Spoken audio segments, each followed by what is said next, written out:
What happens when the strongest weapon, fueled by willpower, ignites in a universe that believes emotion must be controlled or erased? Space is silent when it happens. Not the peaceful silence Starfleet knows, but the kind that feels like the universe holding its breath. A green flare tears through subspace like a scream trapped inside light, bending physics, screaming alarms across a dozen Federation sensors at once. Somewhere between logic and instinct, between hope and fear, something impossible has crossed over. And in that moment, the Star Trek universe makes a mistake it'll never be able to undo.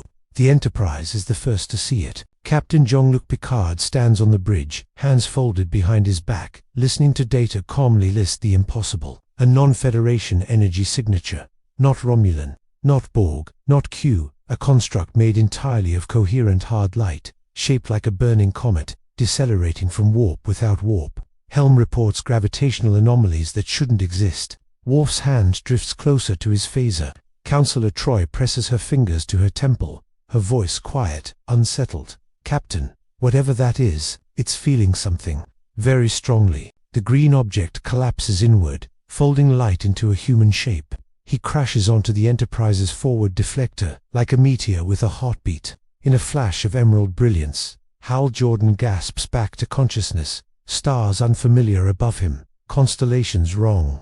His ring glows brighter, projecting shields automatically as alarms echo around him. His mind races. Last thing he remembers, Zoe under attack. The Guardians shouting warnings about a rupture beyond the emotional spectrum. A universe vibrating on a frequency even the ring couldn't map. Then pain, then falling. Now this. Identify yourself. Picard's voice echoes through the shipwide channel.com, but edged with command. You are aboard the Federation starship Enterprise. Any hostile action will be met with force. Hal pushes himself upright, boots scraping against hull plating, emerald energy flickering round his clenched fist. Yeah, he mutters, looking at the alien starship beneath him. That makes two of us asking questions. The ring speaks in his ear, colder than usual. Warning. This universe operates under unknown emotional constants. Willpower translation incomplete. Before Hal can respond, transporter beams lock onto him. He resists on instinct, constructs flaring, but something cuts through his defenses. Not brute force, precision. He vanishes in green light and reappears on the Enterprise bridge, surrounded by officers who stare like they're looking at a living weapon. Troi staggers back a step. Captain, he's not just feeling willpower, he is willpower. Data scans rapidly. Captain, his ring is drawing energy from a source that does not exist in our known models of physics. It appears to respond directly to neurological resolve. Picard studies Hal carefully. Then perhaps you should tell us why a man carrying a godlike weapon has just violated every known law of our universe. Hal exhales slowly, lowering his glowing hand. He's been in alien worlds before, but this place feels restrained, controlled, like a civilization afraid of what emotion can do.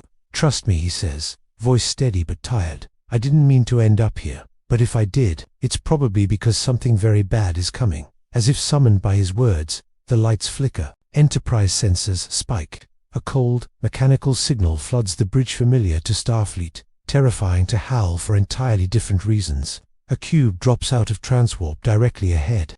The Borg Hal's ring hums violently, projecting threat probabilities faster than he can process. Picard stiffens, every muscle in his body remembering Locutus. Worf snarls. Shields go up, and inside Hal's mind, a chilling realization forms. The Borg don't feel fear, they don't feel hope, but they adapt. And for the first time in any universe, they are scanning something powered entirely by will. The cube turns, locks on, and Hal Jordan understands. This universe didn't just gain a Green Lantern. It may have just given the Borg a reason to learn what willpower tastes like. What happens when a species that believes perfection comes from erasing individuality encounters a weapon powered by the absolute refusal to surrender? The Borg cube does not hesitate, it never does. Green light ripples across its hull as Hal's ring completes its scan, translating threat into probability, probability into instinct. Around him, the Enterprise bridge tightens like a clenched fist. Picard gives the order to raise shields, but everyone knows shields are only a suggestion to the Borg, an argument they enjoy disproving. Captain, Data says, eyes fixed on his console. The Borg are adjusting their energy modulation in response to the individual. Specifically, they are attempting to harmonize with the emotional frequency emitted by his ring. Hal's jaw tightens. "That's bad," he says quietly. "That's really bad." Before Picard can ask why, the cube fires. Not a cutting beam, not a tractor lock, a pulse-wide probing, invasive. The Enterprise shudders as if something has reached through its hull rather than struck it. Consoles flare. Crew members stagger. Hal reacts on instinct. "Green Lantern of Sector 2814, he shouts, ring blazing, engaging. A dome of emerald energy erupts outward, wrapping the Enterprise in a translucent shell just as the Borg pulse hits. The sound isn't an explosion, it's pressure, like reality trying to fold in on itself. The shield holds, barely. Silence follows, then astonishment. Captain Worf says, disbelief in his voice, the Borg weapon failed. Picard turns slowly toward Hal. "You just protected my ship with willpower." Hal lowers his hand, breathing hard. "Welcome to my job." The Borg cube pauses. That alone is terrifying. Then its surface shifts, panels realigning with unnatural grace. A voice cuts through the comms layered, emotionless, inevitable. "We are the Borg. Your technology demonstrates unique energy conversion based on neurological resistance. You will be adapted." Troi grips the railing. "Captain, they're not just analyzing him. They're desiring him." Hal laughs once, sharp and humorless. "Yeah, join the club." Without warning, emerald constructs explode outward from Hal's ring fighter squadrons of light, intercepting incoming Borg drones beaming across space. Each drone that touches the green light freezes mid-transport, suspended like insects in amber. Data's voice rises a fraction. "Fascinating. The constructs are not merely energy, they are conceptual projections given physical law. Thoughts made real," Hal says. "As long as I don't blink." The Borg adapt again. Energy frequencies shift. The drones begin to move inside the constructs, pushing, learning. Cracks spiderweb across Hal's creations, sweat beads on his forehead. Picard steps closer. "Mr. Jordan, how long can you hold them?" Hal doesn't look away from the cube. "Long enough," he says, "but not forever." As if responding to his doubt, the ring pulses sharply. A warning flashes across his vision, something he has never seen before. Anomaly detected. External influence attempting emotional override. Hal staggers. The Borg aren't just adapting to the energy. They're probing the source. His memories flare. Coast City burning. Carol's voice. The weight of never being enough. The moment he almost gave up the ring, the Borg seize on it. Across the cube's hull, green veins of light begin to appear, unstable and wrong. A crude imitation, a stolen echo of willpower. "They're copying you," Data says, stunned, but without emotional context. "That's the problem." Hal snaps. Willpower without choice isn't willpower. It's obsession. Picard's eyes widen as the Borg cube fires again, this time with green-tinged energy. The Enterprise's shields flare, buckle. Cracks of emerald light race across them like fractures in glass. "Captain," Troi whispers, fear breaking through her composure. "They're learning what it means to want." Hal floats forward, face hardening. "Then I can't let them learn any more." He turns to Picard, meeting his gaze. Two men from different universes, bound by command and consequence. "I need to go over there." Picard hesitates only a second. "If you fail." Hal's ring glows brighter, steadier. "Then at least they'll know one thing before I fall." He rockets toward the Borg cube, a green comet streaking into the dark. Behind him, the Borg speak again, no longer entirely flat. "We seek perfection. And now, we seek resolve." As Hal slams into the cube's hull, emerald light flaring like a dying star, one terrifying question echoes through space. What happens if the Borg don't just adapt to willpower, but decide they deserve it? What if the moment a Green Lantern steps inside a Borg cube is the moment individuality itself is put on trial? The instant Hal Jordan breaches the hull, sound disappears, not silence, absence. The Borg cube doesn't echo. It absorbs. Emerald light spills across corridors of living metal as Hal floats forward, ring blazing, every instinct screaming that this place is wrong in a way even space shouldn't be. Drones turn toward him in perfect unison, not rushing, not attacking, studying. "Okay," Hal mutters, forcing a grin he doesn't feel. "Creepy, welcome committee. Let's skip the tour." Green constructs burst from his ring walls, restraints, a hammer of pure resolve slamming into the nearest drones. They shatter, pieces clattering lifelessly to the floor. For a heartbeat, it feels easy, too easy. Then the cube responds. The walls ripple. Alcoves ignite.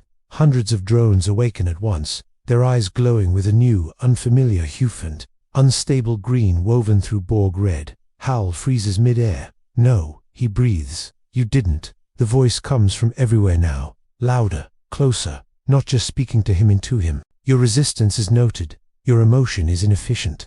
Your will shall be refined. Pain lances through Hal's skull. The ring flares violently as tendrils of energy Borg tech, laced with stolen lantern frequencies, wrap around him. He struggles, constructs flickering, weakening. The cube isn't overpowering him, it's pressuring him, forcing doubt to surface. Images flood his mind. Failures, lost lives, the Guardian's cold judgment. Every time his will wavered, every moment he wondered if someone else would have been stronger. The Borg feed on it. On the Enterprise, Troi cries out, "Captain, he's being attacked emotionally." They're isolating his doubts, amplifying them. Picard grips the armrest. "Mr. Data." The Borg appear to be attempting to remove choice from willpower, Data says, almost disturbed. They are converting it into a fixed directive. Inside the cube, Hal screams not in pain, but in fury. "You don't get it," he shouts, forcing his hands apart, green light surging despite the restraints. Willpower isn't control, it's defiance. The ring responds, not with a construct, but with memory. The cube's walls fracture as Hal's will spills outward, uncontrolled. The environment changes. The sterile corridors twist, overlaid with ghostly images, coast cities skyline, OAs, spires, battlefields from 100 sectors. The Borg stagger, their collective momentarily disrupted. For the first time, confusion ripples through the hive. Individual experience detected. The voice stutters. Contradiction present. Hal floats free, gasping, eyes burning. "Yeah," he growls. "That's the point." But the Borg adapt again faster now. Drones begin acting independently, breaking formation. Their movements less synchronized, more aggressive, more driven. Data's voice tightens over. "Comes, Captain." The Borg are fracturing.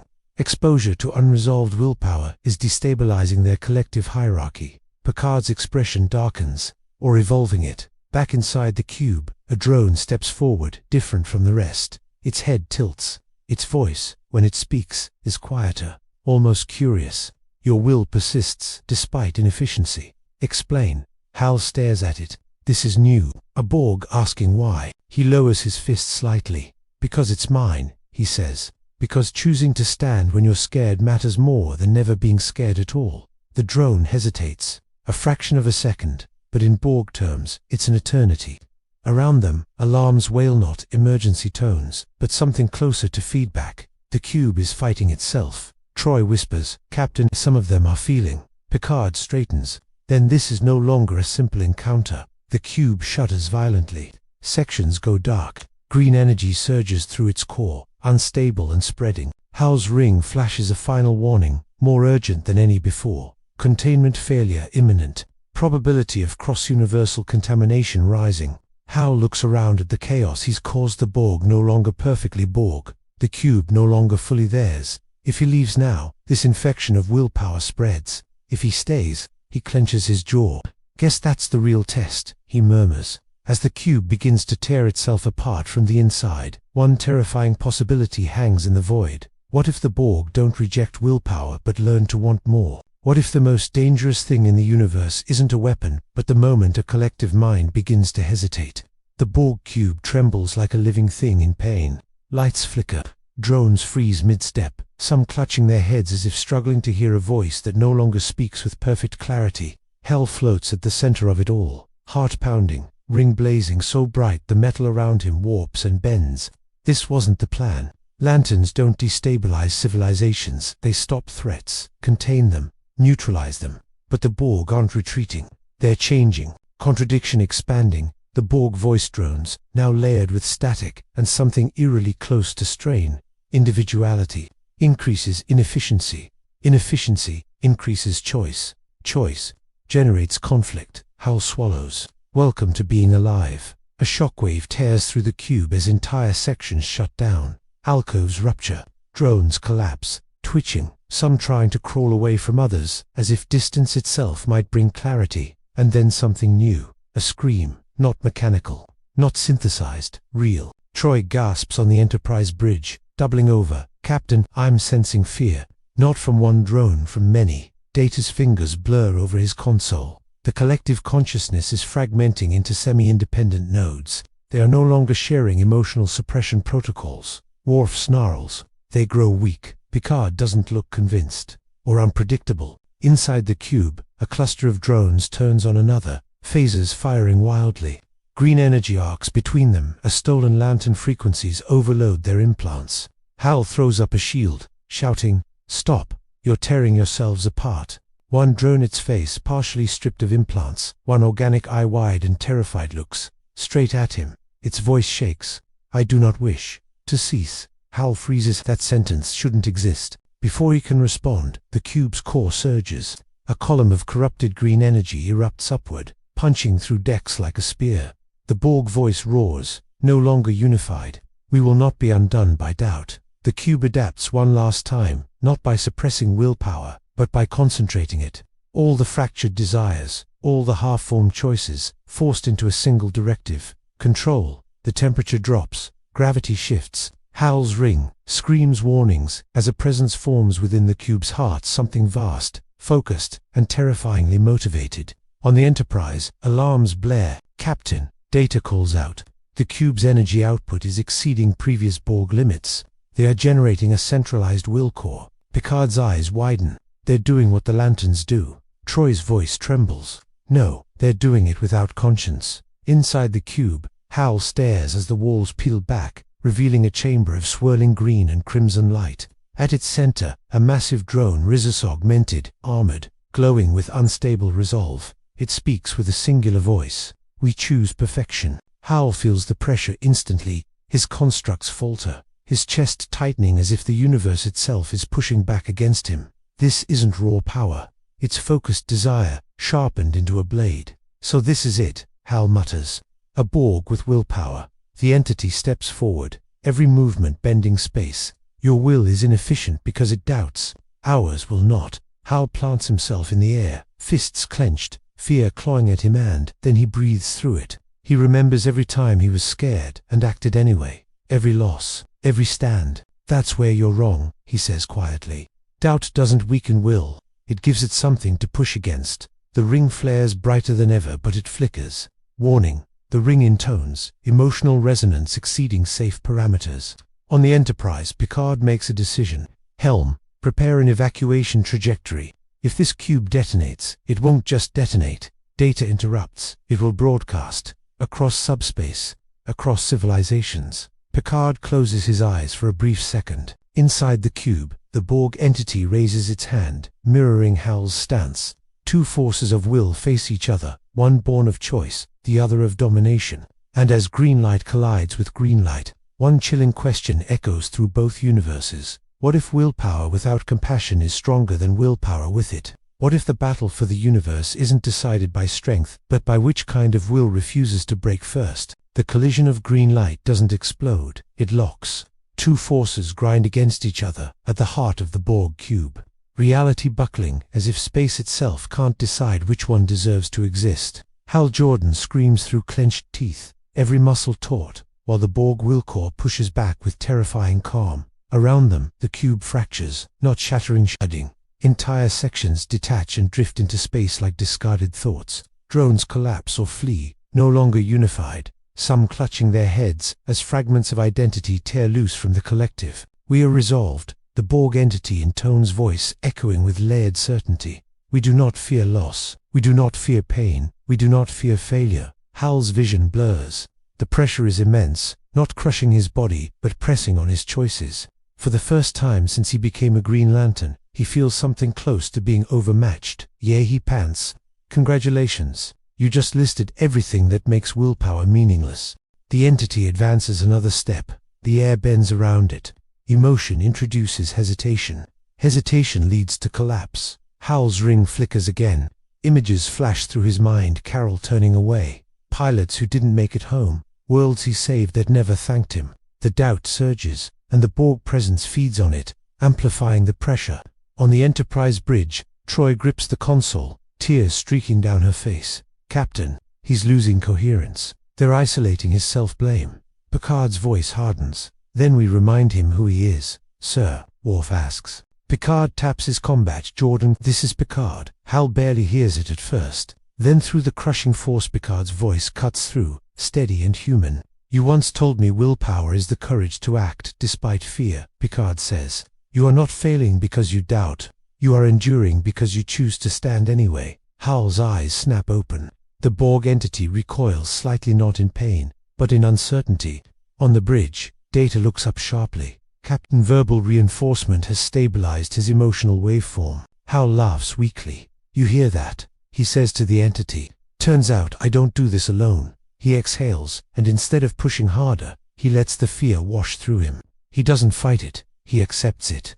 The ring responds, not brighter, but clearer. The green light shifts, deepening, steadier than before. The Borg entity hesitates again. New variable detected. It says, "External affirmation increasing resolve." "That's called connection," Hal replies. "You should try it sometime." The will core surges, desperate now. Green energy spikes wildly, tearing through decks, ripping open subspace scars that scream across sensors light years away. Data's voice rises. "Captain, the cube's will core is destabilizing. It cannot reconcile conflicting desires." Picard whispers, "Because desire without empathy devours itself." Inside the cube, the entity falters. Its voice fractures, overlapping directives colliding. "We choose perfection. We choose control. We choose." It stops. For the first time, it doesn't know what to choose. Hal moves forward slowly, lowering his fist. "You wanted willpower," he says gently, "but you never wanted responsibility. You never wanted to carry the weight of choice." The entity trembles. Green light bleeds out of it, uncontrolled. "No," it says, not as a command, but as a plea. "We will not return to silence." Hal closes his eyes. "I know." He raises his ring one final time, not to destroy, but to contain. A massive construct forms around the will core, not a prison but a cradle, stabilizing the energy just enough. The cube begins to implode, not violently, but inward, collapsing into itself like a thought being erased. On the Enterprise, alarms fade. Data exhales softly. The Borg signal is dissipating. Troi wipes her eyes. Some of them felt peace.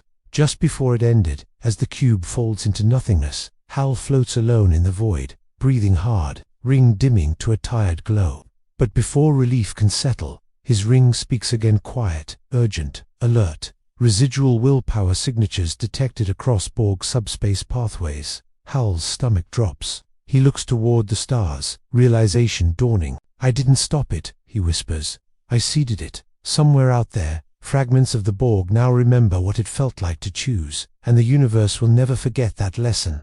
What if the most dangerous aftermath of victory is the idea it leaves behind? Space feels different after the cube collapses, not quiet or changed. Hal Jordan floats there for a long moment, chest rising and falling, staring at the faint green echoes dispersing into subspace, like dying fireflies.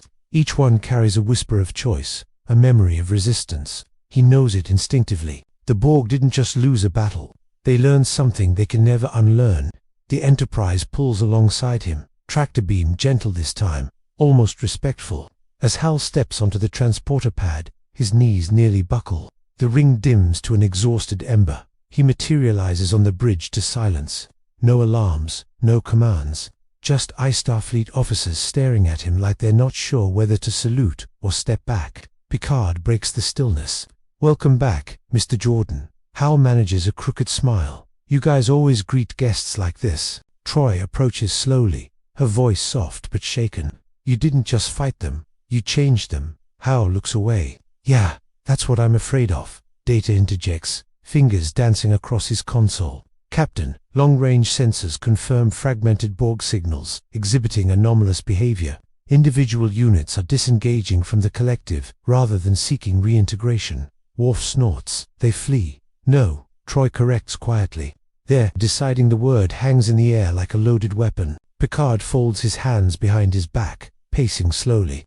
"Mr. Jordan, the Borg are the Federation's most relentless enemy.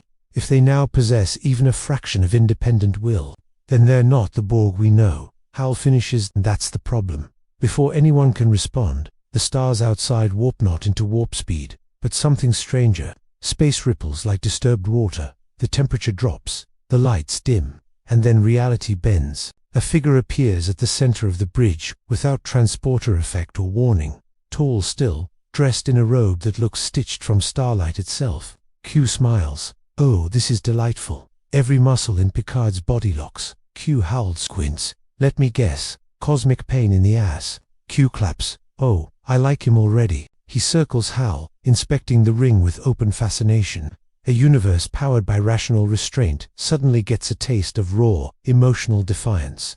And now, Q snaps his fingers, projecting shimmering images of Borg ships, hesitating, splintering.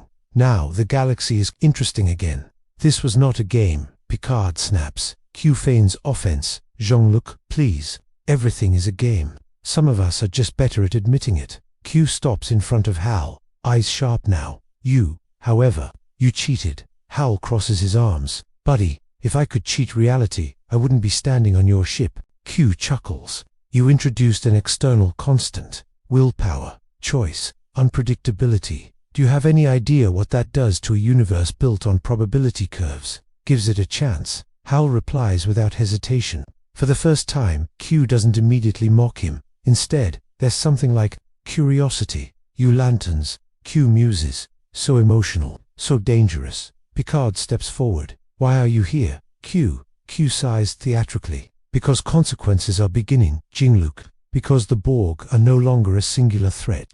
They are becoming a philosophical one. The stars outside flare as a new image forms. Borg vessels no longer moving in perfect formation. Some attacking, others retreating, others simply drifting. Some will cling to control. Q continues. Others will embrace choice. And when a species that once spoke with one voice begins to argue with itself, Hal's jaw tightens. Civil war. Precisely. Q beams. And wars of belief are so much messier than wars of machines. Troi gasps softly. Millions will suffer. Q shrugs. Growth hurts. Hal steps closer to Q, eyes blazing. You think this is funny? Q meets his gaze, and for a fleeting second, the humor drops. I think, he says quietly, that you've accelerated this universe's adolescence by several centuries. Silence follows. Picard turns to Hal. If you had not intervened, the Borg would have continued as they were. Predictable, contained. Hal swallows. And empty. Q snaps his fingers again. The vision vanishes. So what happens now? He asks lightly. Hal looks down at his ring, feeling its faint hum. The pull of O is somewhere impossibly far away. Now, he says, I clean up my mess. The ring suddenly flares brighter than it has since the battle. Incoming priority transmission. It intones. Source. Guardians of the universe. Status. Alarmed. Hal exhales slowly. Yeah, he mutters. That sounds about right. Q grins wider than ever. Oh, this just keeps getting better. As the green light intensifies around Hal, one final chilling thought settles over the bridge. What happens when the Guardians discover an entire universe has been altered by willpower they can't control? What if the Guardians of Willpower decide that one universe exercising choice is one universe too many? The green light around Hal sharpens, no longer warm judging. The familiar voices of the Guardians echo in his mind, layered and distant, yet unmistakably stern. Hal Jordan of Sector 2814, you have violated containment protocols on a universal scale. Hal closes his eyes. He's heard that tone before. It's the sound of disappointed gods. On the Enterprise bridge, Picard watches the shift with quiet concern. Your superiors? He asks. Yeah, Hal exhales. The guys who don't like surprises, especially the kind that rewrite civilizations. Q lounges against a console as if this were theater. Oh, this is delicious. Interdimensional bureaucracy. My favorite genre. The ring projects a holographic aperture in mid-air. The Guardians apparentant, immense, their forms barely contained by light. Their eyes fixed not on Picard, not on Q but on the stars beyond the viewscreen. The Borg collective has been altered. One Guardian intones. Their emotional spectrum is no longer null. This threatens balance. Troi stiffens. Balance, she repeats softly. Or control. Hal's jaw tightens. They were never balanced. They were hollow. Another Guardian speaks colder. Hollow civilizations do not destabilize universes. Emotional ones do. Picard steps forward, unafraid. With respect, you speak as though choice itself is a contagion. The Guardians pause, surprised not by defiance, but by reason. Hal seizes the moment. You sent lanterns to protect life, he says. not preserve emptiness. These people, this universe, they don't suppress emotion. They manage it. They grow through it. Q smirks. Mostly. The Guardian's eyes return to Hal. And yet, your presence has triggered a Borg schism. Factions now diverge, some seeking autonomy, others doubling down on domination. Countless lives will be lost. Hal swallows hard. Lives were already being erased. Silence stretches. Then the Guardians deliver their verdict. This universe cannot be allowed to evolve unchecked under Lantern influence. You are ordered to withdraw. Immediately, Hal feels it, then a pull. Not physical, existential. The ring preparing to sever his connection to this reality. Troi cries out, "Captain, something's happening." Outside the Enterprise, space fractures again, but this time it isn't Borg technology or Q's whim. It's raw conflict. Multiple Borg signatures flare into view, attacking each other with brutal efficiency. Green-tinged energy weapons slash through the dark. Data's voice tightens. The Borg civil conflict has escalated beyond predictive models. Without intervention, casualties will be catastrophic. Picard looks from the viewscreen to Hal. If you leave, can they survive this? Hal doesn't answer right away. He knows the truth. No, he says quietly. They'll either annihilate themselves, or the strongest faction will emerge worse than before. Q straightens, interest sharpened. And there it is, the moment. Obedience, or responsibility. The Guardian's voices harden. Hal Jordan, this is not your decision to make. Hal meets their gaze. It never was. That's the point. He clenches his fist. The ring flares not violently, but defiantly. The pull weakens. "I won't stay forever," Hal says. "But I won't abandon a universe in the middle of its first real choice." Picard nods slowly, understanding dawning. Then Starfleet will not stand aside. Worf bares his teeth. "Let them come." The Guardians exchange glances, something rare. "Uncertainty. You would defy us?" one asks. Hal's voice is steady. "I'll answer for it. I always do." For a long moment, the universe seems to hold its breath. Then the Guardians speak again, different now. Measured. "You have one opportunity. Stabilize the anomaly you created. Prevent the emergence of a will-driven Borg Imperium. Fail, and this universe will be quarantined." Q whistles softly. High stakes. I love it. The connection severs. The green light fades, but not completely. Hal exhales shakily. "Okay," he mutters. "No pressure." Outside, the stars burn with conflict. Borg ships clash, some broadcasting fractured pleas, others issuing merciless commands. Picard turns to his crew. "Set course for the heart of the conflict." Hal looks out at the chaos, determination hardening in his eyes. Because somewhere in that war is the answer to a terrifying question. Can a species learn to choose, without choosing to become a monster? What if the final test of willpower isn't stopping a war but deciding what kind of future deserves to survive it? The battlefield stretches across light years, a shattered constellation of Borg vessels tearing at one another, like a civilization arguing with its own shadow. Some ships advance with ruthless precision, their green-tinged weapons optimized for domination. Others hesitate, shields flickering, transmissions fractured with voices that no longer speak in perfect unison. Hal Jordan floats at the edge of it all, the Enterprise beside him, its hull scarred but steady. His ring hums softly now, no longer shouting warnings. It's listening. Picard stands on the bridge, watching the war unfold. "They are not fighting for territory," he says quietly. "They are fighting for identity." Hal nods. "That's the worst kind." The ring projects a map of the conflict, highlighting a single nexus where the fighting is fiercest. At its center is something new, a convergence ship, massive, asymmetrical, built from salvaged Borg hulls and experimental tech. It broadcasts constantly, not commands, but arguments. Data's voice tightens. "Captain, that vessel is functioning as a philosophical core. It is attempting to define what the Borg will become." Troi shivers. "I can feel it. Fear, hope, rage, all at once." Hal closes his eyes. He knows what this is. When a species first tastes choice, it doesn't pick peace, it picks certainty. If that ship wins, Hal says, they won't be the Borg anymore. They'll be worse.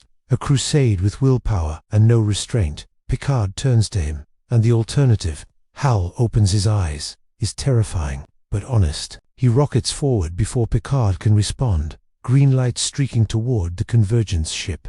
Borg fire rips through space, but Hal doesn't slow. He doesn't block every shot. He lets himself feel the danger, the fear sharpening his focus. He breaches the hull and finds not a throne, but a forum. Drones stand in chaotic clusters, arguing in broken logic chains, voices overlapping, some pleading, some commanding. At the center is the emergent leader, not a single entity this time, but a network of individuals bound by shared desire rather than enforced unity. They turn toward Hal. "You are the origin," they say. "You introduced choice. Now choose the outcome." Hal's heart pounds. This is it. Not a fight, a decision. He raises his ring, projecting images across the chamber, not of conquest, not of obedience, but of difference. Species across the galaxy arguing, reconciling, failing, trying again. Starfleet ships exploring rather than conquering.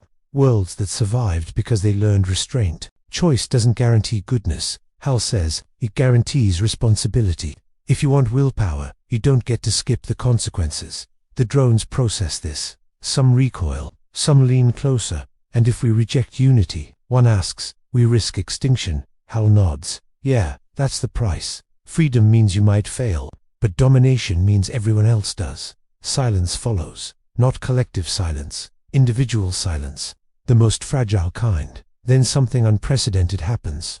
The Convergence ship powers down its weapons. Across the battlefield, Borg vessels hesitate. Some retreat, others power down. A few continue firing, unable to let go of control, but they are fewer now. On the Enterprise, Data looks up slowly. "Captain, the conflict is de-escalating. Not uniformly, but intentionally." Troi exhales, tears in her eyes. They're choosing not to be the same. Hal feels the ring warm on his finger, steady and approving. The Guardian's presence brushes his mind one last time, not condemning, not praising. Outcome stabilized, they intone. This universe will proceed.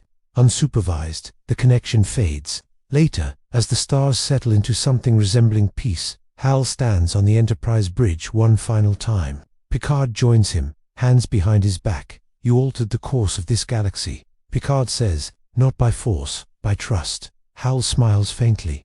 "Don't get me wrong, I broke about 1,000 rules." Picard allows himself a small smile. History often favors those who do. Outside, Borg ships scatter not as a collective, but as individuals. Some will become threats, some allies, some legends. The future is uncertain, and that, Hal realizes, is the point.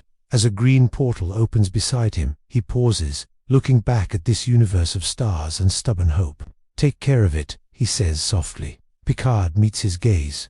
"We always do, even when we fail." Hal nods, then steps into the light, vanishing between realities. The stars remain, not perfected, not unified, but alive with choice. And somewhere in the vastness of space, a former drone looks out at the unknown and makes a decision for the very first time, not because it was commanded, but because it wanted to. In a universe once ruled by cold logic, willpower has found a home, not as a weapon, but as a responsibility.